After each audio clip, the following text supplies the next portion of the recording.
So, hello guys! It's me, Alay! Welcome back to my YouTube channel. And nga pala, thank you sa mga nakapanood na nung aking first video about budget-friendly everyday makeup tutorial. At sa mga hindi pa nakakapanood, visit nyo na po yung aking YouTube channel and kindly subscribe and like and share the videos out there. And sana marami kayo natutunan doon sa simpleng video na yun. And hopefully ngayon may matutunan ulit kayo. And ano ba yung ating pag-uusapin? Ano ba yung pag-uusapan natin today? Ang pag-uusapan natin today is about naman how to make a YouTube channel banner. So ayan, gagawin natin siya in an easiest way. Dalawang apps lang yung gagamitin natin. And sana may matutunan ulit kayo. At surprise! Kung ano na namang word natin for today sa end of the video. So, let's see. Tara na. Let's start. So, ayan guys. Punta kayo sa menu. Then, ako sa editor ako. Andun yung apps ko. Then, click Picsart. Click nyo yung add button. And pili kayo ng gusto nyong background. Punta lang sa tools, then crop. Tapos yung YouTube na size.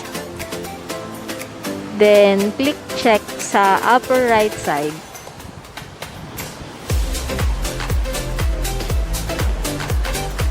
Tapos punta tayo sa add photo. Meron akong ini-screenshot na YouTube channel banner from Google para ma-check natin yung surface na pwede lang tayong maglagay ng designs. Kasi iba yung size ng YouTube banner. Yan, i-resize lang natin siya sa background natin.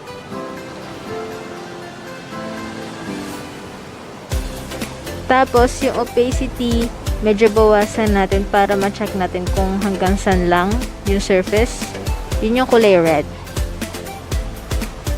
Okay na, then start na tayo maglagay ng ating mga designs. For today, name ko lang muna yung ilalagay ko para simple lang. Yan, then lagyan na tayo ng color, kung anong gusto nyong kulay, shadow, yung opacity niya, yung blend niya, yan. Pwede nyo siya makita dito. And napakadaming font style na pwede nyong pagpilian.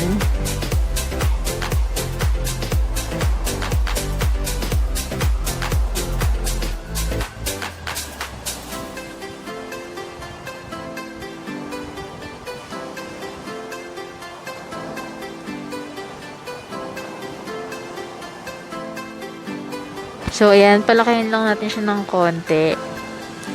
Then, lagay lang kayo ng iba nyo pang gustong designs. Meron din dito mga stickers. Yan. Pwede pa kayong maglagay dyan. May mga lens flare. Yan. Madami kayong pwedeng pagpilian, pwedeng gawin. Kung kayo ay creative. Gora lang mga mga kuya.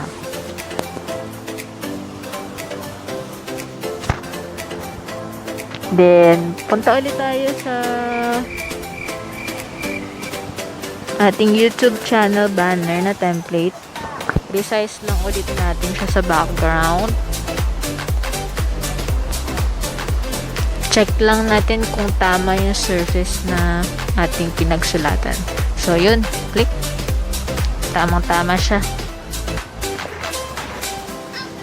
So, pag okay na yung mga gusto niyang designs, pwede na niyang i-save and done.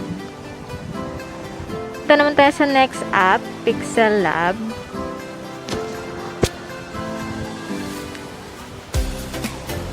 Click nyo yung tatlong yun. Then, image size. Then, YouTube channel banner. Add from gallery. Yung ginawa natin kanina sa Picsart. I-add natin yon. Then check. And i-resize lang natin siya dun sa background.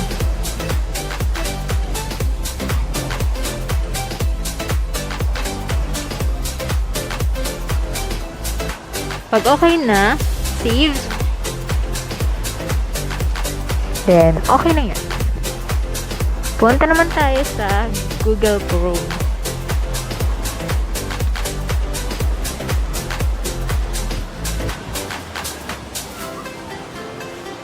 Ayan, naka-desktop site tayo.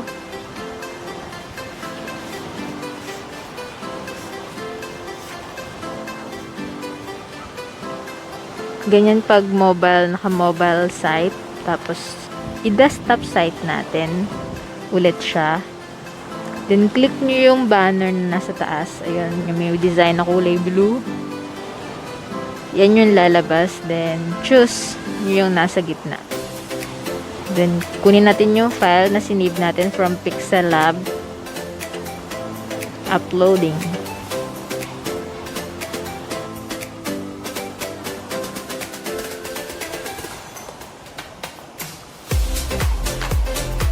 So, yan yung tatlong sample na makikita natin. Ito yung sa desktop.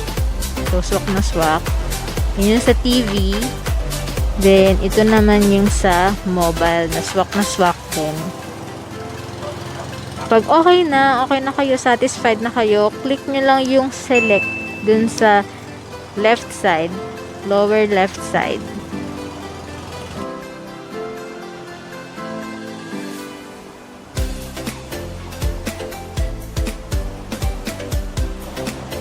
And voila! Okay na yung ating YouTube channel banner. Yan. Yan, nirefresh lang natin. Yan. Okay na. Yan na yung ating YouTube channel banner in a simplest way. Congratulations guys! Nakagawa na kayo ng inyong YouTube channel banner sa pamamagitan ng easiest way na shinare ko. And I hope magagawa nyo na rin to at masisimulan nyo na rin ang inyong YouTube channel for the vlogs. Ayan. So, as for today, meron tayong word na i-share ako sa inyo. And ano nga ba tong word na to? Dilagay ko siya dito. Yan, dito. 1 Corinthians 3:18. Ano bang nilalaman yan? Tchanan! Ayan. Yung gumawa ng sariling effects. So, ayan. Sabi nga dyan, be humble. Humble ourselves, not only to our neighborhoods or other people, but also humble ourselves to God. Lalong-lalo na sa panahon po ngayon na, ayan, may COVID-19 dyan sa ating bansa at worldwide na rin. God wants us to realize na let's humble ourselves. Diba? Hindi naman porke may mga kanya-kanya tayong trabaho, may kanya-kanya tayong work, makakalimutan na natin si Lord. So, parang ina-allow to ni Lord na mangyari para i-remind tayo na, hey, I'm here. I'm here for you. No matter what, I'm here for you. Diba? Parang kanta lang yan. Hindi ko alam kung anong kanta yun. So, ayun. So, kailangan nating mag-humble down. Hindi lang yung mga ating mga blessings na natatanggap during this ECQ, Enhanced Community Quarantine. Lahat ng yan from the Lord. Kahit pa ba sabihin na binigayan ng companies natin, mga pinagtatrabahuhan natin. Regardless of that, all of that blessings came from the Lord. Yan. Wala tayong work kung hindi dahil kay Lord. Diba? Lahat ng yan is from the Lord. So, maging grateful tayo, lalong-lalo na ngayon. Sobrang maging grateful tayo sa Lord sa lahat ng blessings, sa protection, sa guidance, at sa lahat ng supply na pinagkakaloob niya all throughout this anong tawag dito? All throughout this COVID-19. So, ayun. And hope na okay lang kayo dyan sa inyong mga bahay. konting tiis na lang guys, matatapos na rin yung home quarantine.